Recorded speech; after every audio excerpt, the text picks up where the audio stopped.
Part 31. The Satanic Verses. The first batch of emigrants initially returned to Mecca after a mere 3 months due to a misunderstanding. An infamous event occurred which led to wide-scale rumors that the Quraysh had finally accepted Islam, prompting the Muslims to hastily return. Despite their safety and freedom to practice their faith, the early emigrants had an extremely difficult time adjusting to life in a foreign country with a new language, culture, norms, and even climate. They were still beginning to adjust when they heard the rumors that the Quraysh accepted Islam, and so they pounced on the idea of returning home. The famous incident is the Prophet reciting Surah Al-Naim in public. He recited the surah in its entirety, and as the verses compounded, an audience gathered.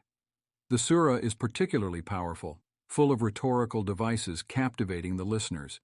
It then builds up to its climax and ends with, "Prostrate to Allah and worship Him," Surah 53, verse 62.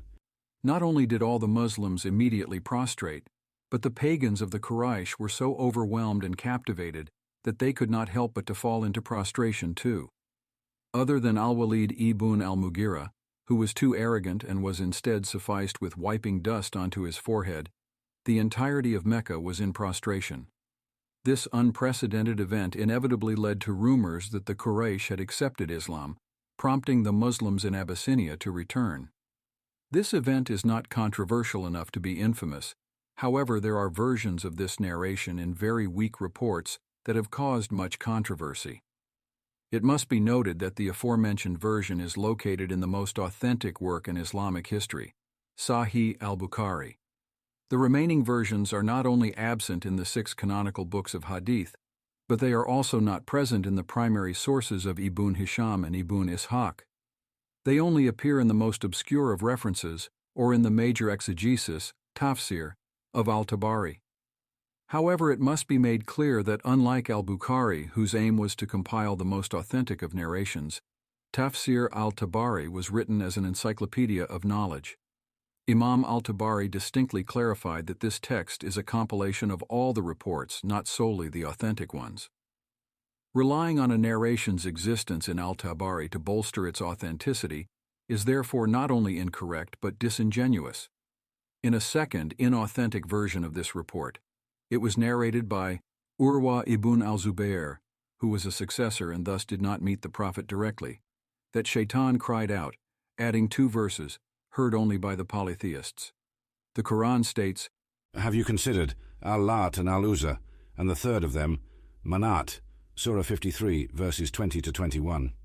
According to this report, Shaitan added, "They are the mighty pelicans, Garanik, and their requests will be granted."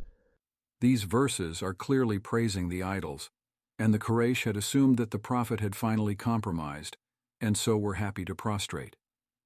There is a third, even more problematic version of the same narration, whereby Shaitan impersonated Jibreel, and the Prophet could not distinguish between the two, leading to the Prophet himself repeating the verses. This led to the 20th century Orientalist William Muir coining the term Satanic Verses.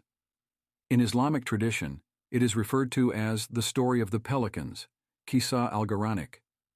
However, as mentioned, the second and third versions of this story are inauthentic without the presence of a single sahih, authentic narration. The emigrants journeyed to Mecca, and as they were on the outskirts of the city, they asked passers-by about the Quraysh accepting Islam, to which they were informed that the rumor was false. Deflated and disappointed, they considered returning to Abyssinia, but their beloved hometown of Mecca was in their sights, and they yearned to reunite with the Prophet. When they left Mecca, they effectively reneged on their tribal protection, and so upon their return they needed to seek new protection agreements. Uthman ibn Mazun reached out to his longtime friend Al-Walid ibn al-Mughira for protection. As one of the most powerful men in Mecca, Al-Walid's protection ensured that Uthman was completely safe. Meanwhile, he saw the rest of the Muslims being persecuted while he was safe, and he was consumed by guilt. His feelings of guilt grew to be unbearable, and eventually asked for his protection to be revoked.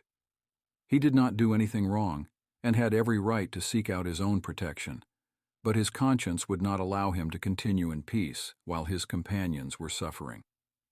Shortly after having his protection revoked, Uthman passed by a gathering which included one of Arabia's most talented poets, Labid, who had been invited to Mecca.